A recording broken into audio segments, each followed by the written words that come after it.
Monseigneur Hérouard, vous êtes évêque auxiliaire de Lille depuis maintenant 3 ans. Ça doit être agréable de sentir que l'Esprit Saint nous a précédés.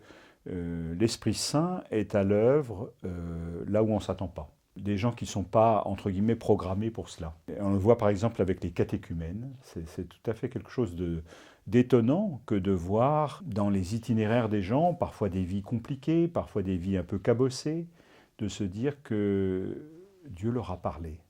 Et que, alors que tout semblait être loin pour eux d'un lien avec l'Église, ils ont frappé à la porte où ils sont venus s'interroger, ils sont venus poser des questions, ils sont venus rencontrer des chrétiens. Il y a là quelque chose qui est extrêmement touchant. De même, dans les démarches de confirmation. Alors, confirmation des jeunes, hein, des lycéens, des étudiants, et où on voit que ce sont des démarches bon, personnelles. Et alors, souvent, bah, ça peut être lié aussi, bien sûr, à un contexte familial, et c'est heureux que des choses puissent se transmettre, mais quand même, ils disent tous aussi que c'est quelque chose qu'ils vont faire eux-mêmes, personnellement, après y avoir réfléchi, après avoir hésité, après avoir...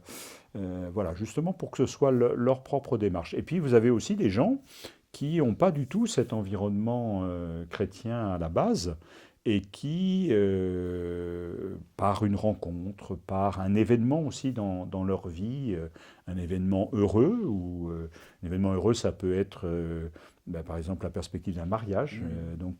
Quand il y a l'un des deux qui est croyant, pratiquant, enfin pour qui la foi a vraiment une place dans sa vie, il évangélise l'autre, parfois, hein, pas toujours, mais de façon quelquefois très, très surprenante, très forte.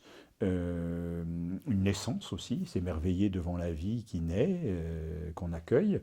Et puis ça peut être aussi à travers des événements douloureux, à travers une maladie, à travers un deuil qui vous touche, et de se dire, bah, finalement, on se pose des questions très, très existentielles sur le sens de sa vie, et là, quelque chose bouge, quelque chose change. Quand on rencontre les catéchumènes adultes, ou aussi les adultes qui demandent la confirmation, il y en a un certain nombre, hein, et qu'on répond à des lettres de demande, bon, c'est un petit exercice, mais souvent, à travers cet exercice, il y a des choses très profondes qui se livrent. Et je pense que là, on se sent parfaitement pasteur et missionnaire. On est toujours partagé parce que, bien sûr, on a entre guillemets, des plans pastoraux, on cherche à donner un peu des accents, des directions, à se dire, voilà, il faudrait qu'on soit plus attentif à ceci, à cela. Tout cela est nécessaire, hein, et utile, et puis je pense porte aussi des fruits.